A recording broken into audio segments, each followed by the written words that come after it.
भारत में एक इनकम के बाद लोगों को उस पर टैक्स भी देना पड़ता है। अलग अलग इनकम पर टैक्स की दरें भी अलग अलग होती हैं। भारत के आयकर अधिनियम के अनुसार सभी व्यक्तियों, HUF, साझेदारी फर्मा और LLP और कॉरपोरेशन के जरिए अर्जित आय पर आयकर लगाया जाता है। व्यक्तियों के मामले में अगर किसी की आय न्यूनतम सीमा से अधिक है तो स्लैब सिस्टम के अनुसार टैक्स लगाया जाता है। भारतीय आयकर एक स्लैब सिस्टम के आधार पर व्यक्तिगत करदाताओं पर टैक्स लगाता है। स्लैब प्रणाली का अर्थ है कि आय की विभिन्न श्रेणियों के लिए अलग अलग टैक्स रेट निर्धारित है।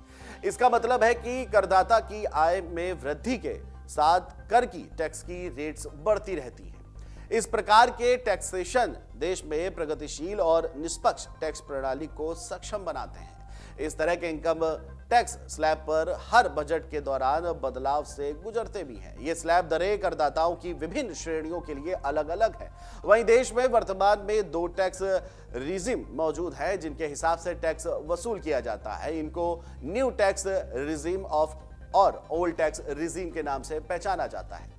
कुछ दिनों में वित्त मंत्रालय की ओर से केंद्रीय बजट पेश किया जाने वाला है। वहीं अगर फाइनेंशियल ईयर 2021-22 के लिए न्यू टैक्स रिजिम की तरफ और ओल्ड टैक्स रिजिम की तरह देखा जाए तो काफी फर्क देखने को मिलेगा।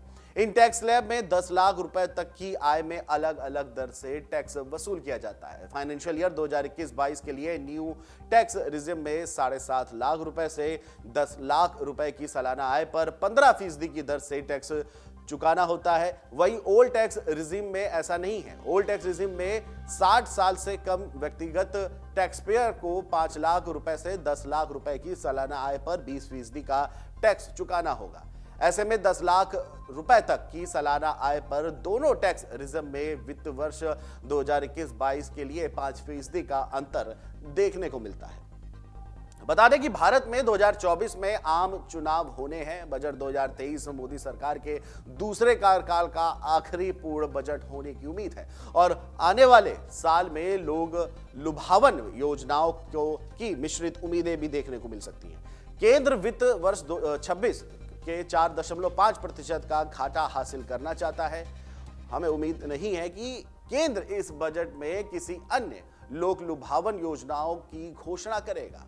हम उम्मीद करते हैं कि प्रधानमंत्री गरीब कल्याण योजना को दिसंबर 2022 से आगे नहीं बढ़ाया जाएगा। हालांकि अगर सीजी वित्तीय वर्ष 26 में 4.5% की कमी को प्राप्त करने के बारे में गंभीर है तो इसे वित्त वर्ष 2024 में जीडीपी के 5.6 से 5.8% तक कम करना होगा। मोतीलाल ओसवाल ने कहा है कि भारत का राजकीय कोष जो है वो घाटा 2021-22 में रिकॉर्ड 9.3% तक बढ़ गया है, जो पिछले साल 4.6% महामारी से संबंधित खर्च के कारण था। अंतर्राष्ट्रीय मुद्रा कोष ने भारत सरकार को आगाह किया है कि उसे राजकोषीय घाटा कम करने की दिशा में ठोस कदम उठाने चाहिए। IMF का यह कहना है कि मध्य अवधि में कर्ज स्वामित्व सुनिश्चित करने के लिए भारत को राजकोषीय घाटा कम करने का अधिक महत्वाकांक्षी खाका तैयार करना होगा।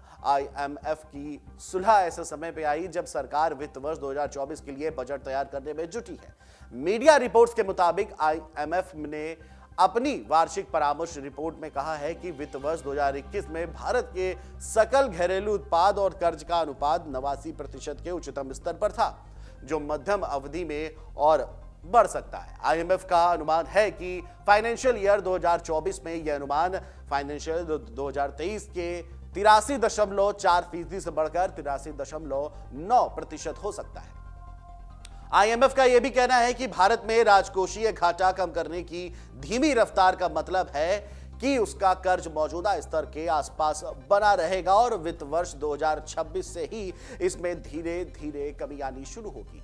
लिहाजा मध्यम अवधि में राजकोषीय स्वामित्व करने के लिए घाटा कम करने के ज्यादा महत्वाकांक्षी और बेहतर अनुपालन की जरूरत है। रिपोर्ट में यह भी कहा गया है कि घाटा कम करने के उपायों की घोषणा से अनिश्चितता कम होगी और जोखिम भी घटेगा।